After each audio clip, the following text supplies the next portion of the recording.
बिस्मिल्लाहिर्रहमानिर्रहीम। अस्सलामु अलैकुम रहमतुल्लाहि वबरकातुहू। नाज़रीन किराम, अल्लाह ताला से दुआ करते हैं कि अल्लाह ताला आपको खैर व आफ़ियत से रखे और आपका रमज़ान जो है वो अल्लाह ताला अपनी बारगाह में कबूल करे। रमज़ान की खूबसूरत घड़ियाँ हम गुज़ार रहे हैं और इस हवाले से जो मैं आज आपके सामने एक बात पेश करना चाहता हूँ, बात रखना चाहता हूँ, वो ये है कि अल्लाह ताला ने कुरान करीम में ऐसे मोमिनीन का तज़किरा किया है जो कि क़यामत में फ़लाह पाने वाले हैं। क़द अफ़लहल मुमिनून, अल्लाह ने फरमाया कि मोमिनीन फ़लाह पा गए। ये नहीं कहा कि फ़लाह पाने वाले हैं, बल्कि कहा कि फ़लाह पा गए। कौन से मोमिनीन फ़लाह पा गए? अल्लाह ताला ने उन मोमिनीन का आगे तज़किरा किया है, उनकी चंद ट्रेड्स बयान की हैं, सिफ़ात बयान की हैं। अल्लाह ताला ने जिन मोमिनीन की चंद सिफ़ात बयान की हैं जो कामयाब होने वाले हैं, उनमें वो जो 6 सिफ़ात हैं, आज हम आपके सामने उन सिफ़ात, सारी सिफ़ात का तज़किरा नहीं करते, बल्कि उनमें से जो अहम सिफ़ात हैं, 2 सिफ़ात, उनका तज़किरा आपके सामने रखते हैं और उस हवाले से अपना जायज़ा लेने की हम कोशिश करते हैं।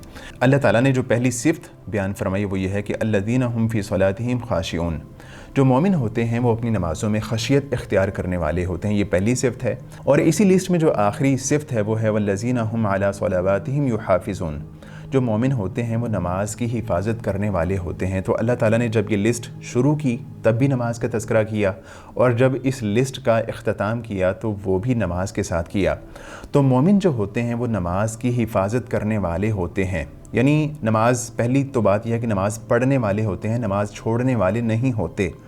और नमाज एक जो मुसलमान है उसकी ज़िंदगी में ये बात सिरे से होनी ही नहीं चाहिए कि एक बंदे ने कलमा पढ़ा हो लेकिन वो नमाज ना पढ़ता हो, नमाज को छोड़ने वाला हो। यह क़तन नहीं होना चाहिए, नहीं हो सकता। क्योंकि क़यामत में अल्लाह के रसूल फरमाते हैं कि क़यामत में जो सबसे पहला हिसाब लिया जाएगा बंदे से वो नमाज का होगा। तो जो बंदा इस नमाज में, इस हिसाब में कामयाब हो गया, पहले हिसाब में, उसके जो अगले हिसाब होंगे उसमें भी कामयाब हो जाएगा। और जो इस पहले स्टेप पे नाकाम हो गया वो अपने अगले स्टेप्स में भी नाकाम हो जाएगा। और साथ ही अल्लाह के रसूल ने फरमाया कि अगर किसी बंदे के फ़राइज़ में कुछ कमी कोताही होगी तो उसकी कमी कोताही को उसके नवाफिल से पूरा कर लिया जाएगा। तो एक बंदा, पहली बात यह है कि नमाज़ पढ़ने वाला होता है मोमिन, और दूसरी बात यह है कि उसकी हिफाजत करने वाला होता है। हिफाजत क्या है कि उसको पूरी तवज्जो के साथ, पूरे खुशू के साथ, सुन्नतों के साथ और अव्वल वक्त में नमाज़ पढ़ने वाला होता है।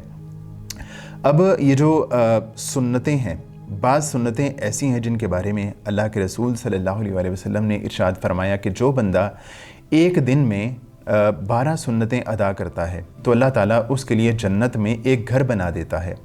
वो 12 सुन्नतें कौन सी हैं? उनमें से पहली जो सुन्नतें हैं तो वो फ़जर की नमाज से पहले हैं, उनको पढ़ना चाहिए।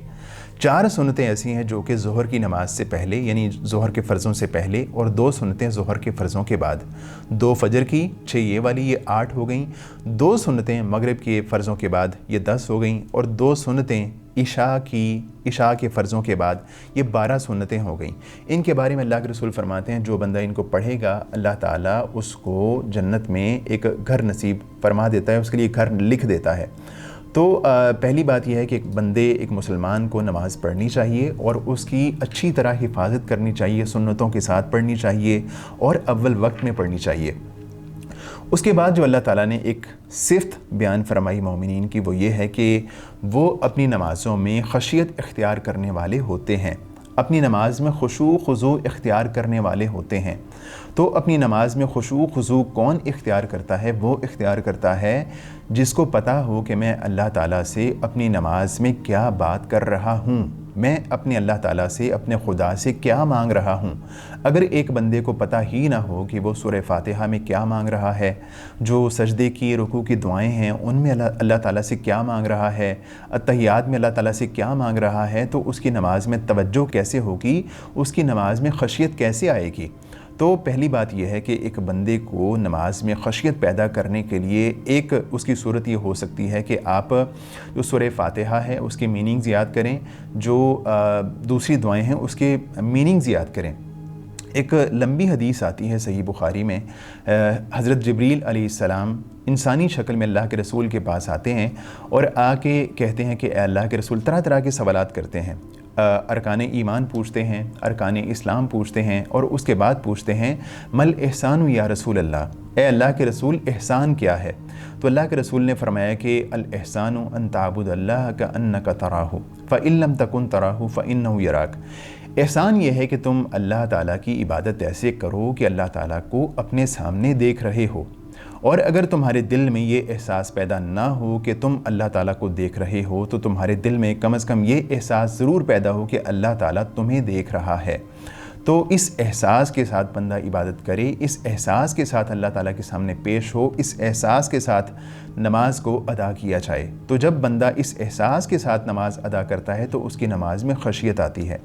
تو کرنا ہم نے یہ ہے، کرنے کا کام یہ ہے کہ ہم سب سے پہلے سورہ فاتحہ کا ترجمہ اگر نہیں آتا تو اس کا ترجمہ سیکھیں۔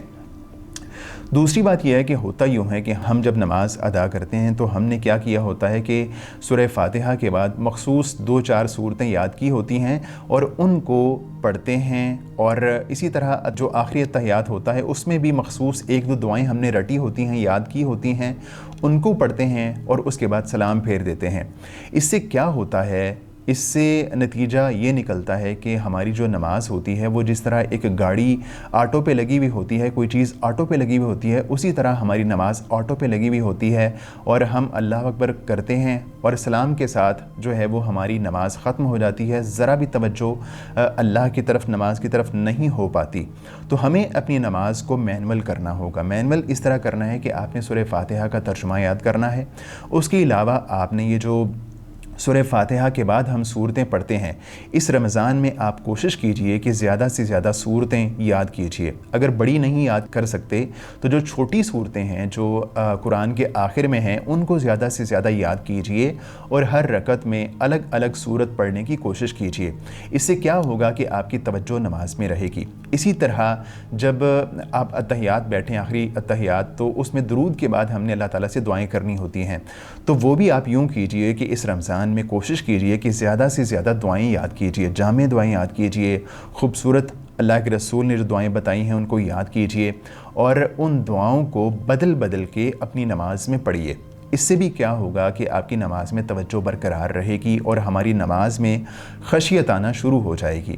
تو اللہ تعالیٰ نے جو مومنین کی ٹریٹس بیان کی ہیں، صفات بیان کی ہیں، ان میں سے 2 صفات کو کم از کم اگر ہم نے کوشش کر لی اس رمضان میں اپنانے کی تو امید ہے کہ اللہ تعالیٰ اس رمضان کو اپنی بارگاہ میں قبول فرمائے گا۔